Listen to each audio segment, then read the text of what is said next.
Thank you, Lindsay, for submitting your story to me. I enjoyed working on your podcast for you. It's really sad. It's a story about a woman that got in trouble for leaving her child Pokemon cards. So you better check it out. It's up next. The full one's there. If you want to go to my bio, you can subscribe to listen to my podcast that I'm posting. I'm trying to expose the family court. And secondly, you can also put your story in there and submit a form so I can talk about your story. I'm trying to get as many people to understand what is really going on. And since we are so gagged, we have to do it in a different way than normal. So share your stuff, listen up. It's a really sad story, but keep going and let's all fight and change the family court system. Thank you.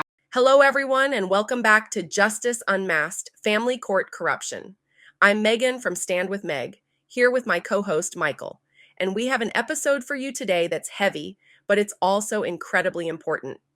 Today, we're diving into Lindsay Pruitt's story, a mother whose life has been torn apart by a corrupt family court system that favored influence and power over the truth. This story is tough to hear, and it honestly hits at the core of what we talk about on this podcast, how the very system meant to protect families can end up destroying them, especially when it falls into the hands of someone who knows how to manipulate it. Lindsay was in a long-term relationship with her ex, someone she described as a classic narcissist, someone who slowly and steadily controlled her life. Right. And once she tried to break free, things only got worse. Lindsay's ex isn't just any person. He's a police officer and a lawyer, someone who really understands the ins and outs of the legal system, and, as we'll see, someone who knew how to exploit it at every turn. For Lindsay, it was like she'd escaped the emotional control in her relationship, only to find herself trapped again, but this time within a legal cage he'd carefully crafted. Her ex used every tool he had, emotional, financial, and especially legal, to isolate her from her son, Logan. Imagine this. You're a mother, and all you want to do is show a small act of love to your child. Lindsay just wanted to drop off Pokemon cards for Logan, something that's completely innocent. Her ex gave her permission to do it, so she did. But then he turned around and filed a police report, twisting that act into something dangerous. For dropping off cards, she ended up with an arrest warrant, and this was just the beginning. I mean, how does something like that even happen? As a mother, she's simply trying to stay connected to her child, and her ex took that love, that harmless gesture, and used it to criminalize her. But that wasn't the end of it. Lindsay's story shows how, when you're up against someone with legal knowledge and connections, the system itself becomes your enemy. And it gets worse. Lindsay was hit with a second warrant, this time a felony charge. Her crime? Sending a message pleading with her ex to let her be in her son's life. Just imagine that desperation, knowing that your only option to stay connected with your child might end up putting you in jail. She was jailed for 2 days and had to pay a $5,000 bail. The system made it clear to her every attempt to reach out could lead to even more punishment. Think about the mental toll that takes on someone. Lindsay was being told over and over, if you love your son and try to connect with him, we'll make sure you pay for it. This wasn't just an attempt to silence her. It was a full-blown attempt to strip away her identity as a mother. And then it didn't stop there. Lindsay's ex knew exactly how to push every button in her life, and he used that to his advantage financially too. Yeah, he demanded she pay $22,000 in his legal fees, knowing she didn't have the resources. And when she couldn't come up with the money, she faced a jail sentence of 6 months. Imagine that. You're already in financial ruin, and now the system is holding jail time over your head just because you can't pay. Lindsay's husband and father had to max out their credit cards just to keep her out of jail. And it's clear, this was never just about money. Her ex wanted to see her broken. It's all about control. He wasn't satisfied with the breakup. He needed to make sure she could never feel secure again. Financial ruin, constant fear of jail time. It's a cycle of abuse. And just when you think it couldn't get worse, he starts attacking her career. He contacted her employer, the school district where she worked, and made accusations. He claimed she was inappropriate with students, used drugs, and was racist. There was no truth to any of it, but just by making those accusations, he was able to humiliate her further. The sad part is, even though these accusations were found to be unfounded, the damage was already done. Lindsay was left to pick up the pieces of her reputation. This is a textbook example of how someone can weaponize accusations. It didn't matter that they weren't true. What mattered was that they added another layer of humiliation. And all of this happened without the court stepping in to protect her. I think that's one of the hardest things about Lindsay's story. The system wasn't just failing her, it was actually empowering her abuser. Every time she tried to fight back or defend herself, the system gave him more tools to tear her down. So Lindsay decided to move to Texas, thinking she could finally start fresh and have more time with Logan. Her ex had even encouraged it, saying they could work out a co-parenting agreement. But once she got there, he flipped the script again, using her move to restrict her access to Logan even further. This is the part that really hits hard. Lindsay had made this huge change, uprooted her life, and her ex used it against her. Then, in a horrifying twist, he actually hit her with his car during an argument. She was injured, and yet nothing happened to him. He was protected by the same system that was supposed to keep people safe.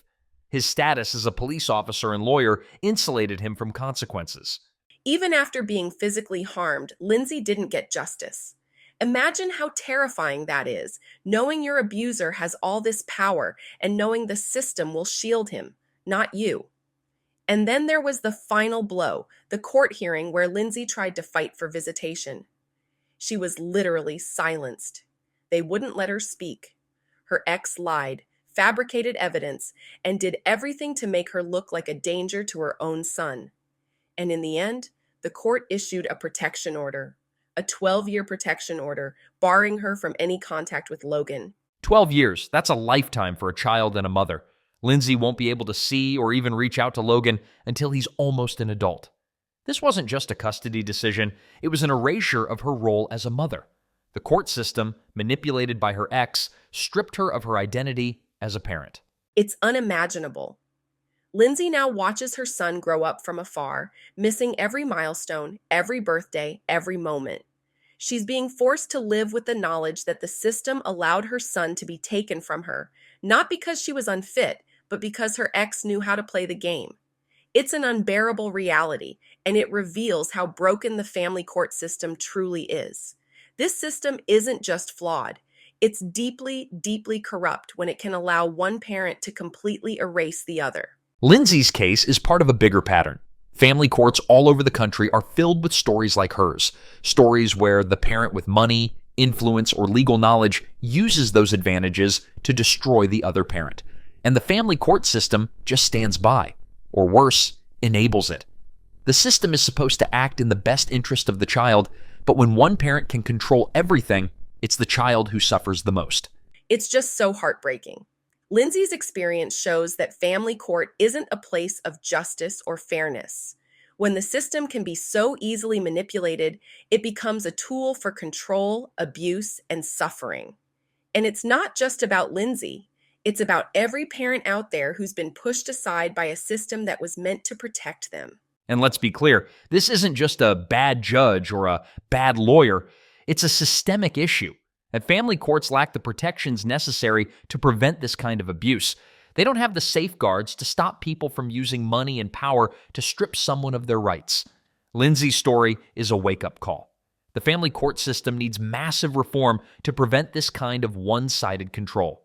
If Lindsay's story resonates with you, if you've experienced a similar abuse of the court system, we want to hear from you. Head over to the link in our bio to share your story. Every story we share shines a light on the cracks in the system and brings us one step closer to change. We're fighting for a fair, just system where every parent has a voice. You're not alone. Lindsay's story is heartbreaking, but it also shows the strength of someone who's been through it all and still fights for her truth. Thank you for listening to Justice Unmasked Family Court Corruption. Let's keep pushing for justice, keep sharing these stories, and work together to demand a fair system for everyone. Hey everyone, and welcome to Justice Unmasked, Family Court Corruption. I'm Meghann from Stand With Meg, and I just want to take a second to say how grateful I am for each one of you. Since April, our community has grown to over 30,000 strong on social media. It's incredible to see so many people coming together, united by the same goal, to expose the broken and corrupt family court system. Honestly, I started this journey just wanting to shed light on my own experience. But now I'm hearing from so many of you, sharing your own stories of struggle, loss, and resilience in this system. This podcast is all about giving those stories a platform, making sure they're not hidden in silence anymore, Every episode, we're diving deep into the real experiences people have faced, shining a light on what so many families are going through, but too few people are talking about. If you're new here or have a story of your own that needs to be heard, head to the link in my bio to submit it. I'd love to help share it and make sure it's part of this movement we're building. Together, we're unmasking the truth and fighting for the justice so many of us deserve. Follow us on social media to stay updated, connect with others, and if you have a story to share, head to the link in my bio to submit it. Your voice matters, and together, we're pulling back the curtain on family court corruption. Thank you for listening, for sharing, and for helping us build this movement.